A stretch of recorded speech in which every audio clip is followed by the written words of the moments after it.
Hey everyone, Minutia Minute here, coming at you guys with another comic book haul. It is Tuesday once again, and time to find out what happened this week in Batman.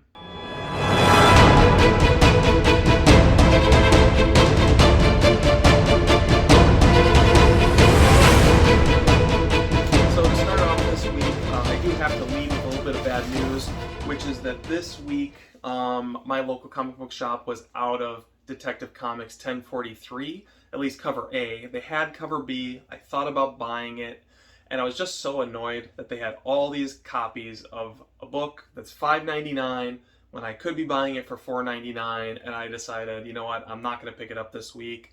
I did get a line on a copy of cover A at a different comic book shop, but I'm not going to be able to get that till tomorrow or this weekend. So just know that I will review Detective Comics 1043 for you guys, but you're going to get it next week with the following week's Batman books.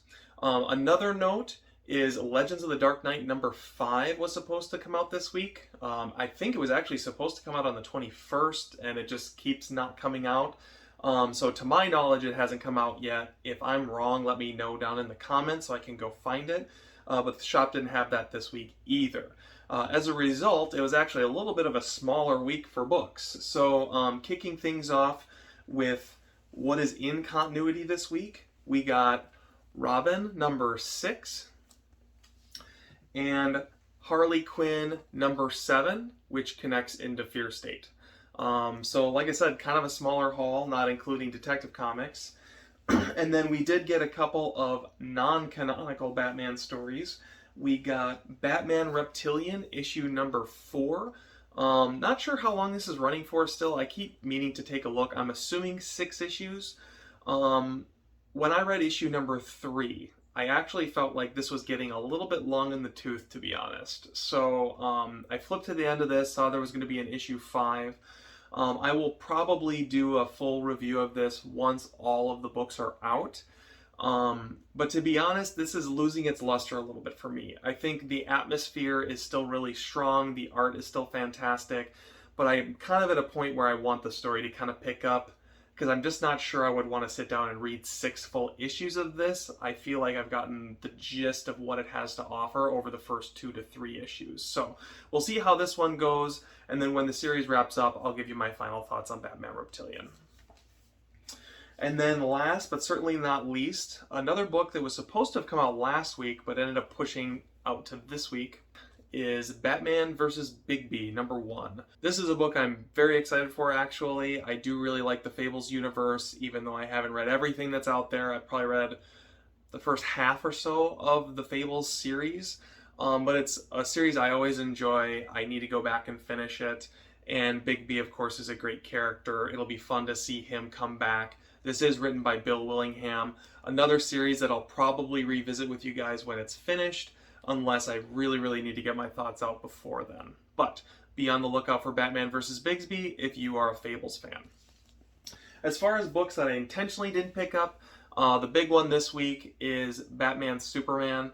I don't know, like, I've toyed with the idea of picking that up. Way back when Batman Superman first launched and Jeff Loeb was on the title, I felt like it was a must-read Batman title. But as time has continued on, it feels more akin to like a Justice League or something like that. And if I'm going to be picking up Batman Superman as a core Batman book, then it seems like almost anything that has Batman in it would become a core Batman book at that point and kind of defeat the purpose. So I am still letting that one go, but if it's something that you're curious about or you want my thoughts on, let me know. Maybe I'll pick up a trade. So with that, let's take a look at this week's additions to Batman Continuity. Alright, so first review of the week, honors go to Robin number 6. I was pretty excited to read this, just take a little bit of a break after last week being so heavy on Future State. I thought it would be nice to see what Damian Wayne is up to on Lazarus Island. This is very much the fight that we've been promised. I was a little worried, especially when I actually got to this page here, and it's like, okay, is this just going to be fighting the whole time and not really much story? But it did a good job, because once we get through the first couple fights with Robin, he kind of gets the opportunity to take a break and spend some time catching up with Flatline. And so it's basically them sort of commentating on the next couple of fights as they're kind of unfolding, and he's filled in on what all has happened. As the story continues forward from there, Robin begins to fixate on Mother Soul and what she's really up to and what this tournament is really all about. There is a tease at the end of the book in which Robin discovers the true identity of Mother Soul, and if what he thinks is true, it's impossible. So I'm going to go on a limb and say Mother Soul is Alfred. Calling it here right now. He's back from the dead, reincarnated as an evil Lazarus woman that wants to pit children against each other, all in a major ploy to bring Batman to Lazarus Island and have him executed for revenge over his death. So, just know that if that does not happen, it's because I predicted it here first, and DC had to last minute rewrite issue number 7 just to make sure that it was some kind of a different surprise because I spoiled it in this review. For my second review this week, my love-hate relationship with Harley Quinn continues with issue number 7. I've largely come to terms with the tone and style of this book. I've even come around somewhat on the art, despite the bean appearance of everyone's heads, which drives me a little crazy. But this issue did actually give me a couple of chuckles. The story opens with the Caucus of Corruption, which is basically a whole bunch of Gotham villain ripoffs, like Blaine instead of Bane, and Exclamation instead of Riddler, and some others that kind of gave me a little bit of a laugh. Sage Swine realizes partway through that this cat lady hasn't been named yet, so he just decides to call her Sword Lady, which gave me a chuckle. Hugo Strange drops in and interrupts the meeting, only to reveal that he has a plan to get Harley Quinn back out in the open so she can lead him to Poison Ivy, which of course is what's going to tie everything back into Fear State. The majority of this issue, however, is actually Harley Quinn out on a camping trip with Kevin and some of the other people she's met in the series so far, and just kind of their interpersonal relationships as she ends up deciding to go back into the city and kind of coming to terms with the fact that the thing she doesn't like about being in Gotham is that it makes her afraid, aka Fear State. So overall, in terms of tying into the greater Fear State narrative, I can definitely see how this is going to be a relevant part of it. You know, there's a lot going on with Poison Ivy and the hunt for Poison Ivy, the hunt for the Anti-Oracle, and of course the main fight between Batman and the Scarecrow.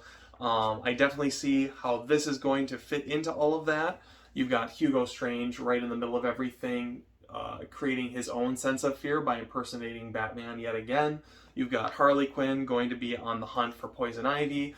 And I think as issues 8 and beyond continue, this could potentially be a strong tie-in. Right now, I would say the jury is out because this issue does take the time to kind of breathe a little bit, have this little camping trip, build some relationship between Harley Quinn and Kevin. All in all, actually a pretty welcome break from the status quo of what's been going on in Harley Quinn up to this point, without really losing the main track of the story that they've been building for the last few issues. So, all told, if you like Harley Quinn, you like this issue. If you're not reading Harley Quinn or you don't like it, as I always say, you're not going to miraculously be sold on it from this book. I was pleasantly surprised this book did make me chuckle a little bit. Still don't like the art, but again, it's not quite enough for me to just say I've had it, I'm not going any further. I refuse to review Harley Quinn for you guys. It's hanging in there just enough that I'm willing to keep going to let you know how this book goes.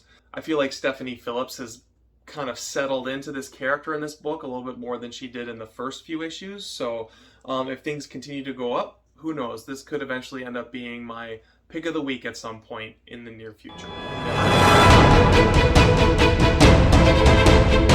So to wrap things up is a little bit difficult this week since there's only the 4 books and only 2 of those are actually in continuity. However, I will give it a try. When talking about the 2 books in continuity this week, Harley Quinn and Robin, I would probably give the edge pretty definitively to Robin. I'm always singing this book's praises. It is a solid read month to month. This book is no exception. And it's exciting that we're finally getting to a point where we're actually in the tournament that they've been talking about forever, and they're just adding in more elements around Mother Soul and what she's really up to and all that stuff. Keeps things very interesting. That said, if you're not reading Batman month to month, I don't know that either of these are really a must pick up. If I was to say one, I'd say Robin, but with the cliffhanger in this one, it's really just alluding to the fact that there's going to be another cliffhanger next month, or there's going to be a big revelation in the coming month. So it's hard to recommend this title on its own as a place you gotta hop on and read. In reality, if you're picking up Batman books this month and you're not sure what you want to get, the place to go is in the non-continuity books, which I have had the chance to read both of these now. Batman vs. Bigby, I think, is a good start to a story. Again, I'll do a true review of this when it's all finished. But I have to say, like, the art alone really, to me, is worth the price of admission. It's just got a lot of detail and character to it. I really enjoy how Batman is illustrated in this. Sort of almost Tim Sale-like in terms of how he's sort of proportioned out. The disappointment with this issue is that you don't really get Bigby Wolf until the very end of the book, which is a little bit disappointing. But once he is in it, even though it's only for a few pages, it really is where this book kind of comes alive, and it left me really excited for issue 2 and beyond. Now, Batman Reptilian issue 4, on the other hand, when I picked this book up, I was feeling a little bit under the weather with it, just not really sure that this really had that much more to offer. Boy, does issue 4 prove me wrong. If you haven't been reading Batman Reptilian, this really is a pickup, and this is easily, obviously, accepting that I haven't read Detective Comics yet, this is easily going to be the book of the week for me. So if you haven't been picking it up, go check it out.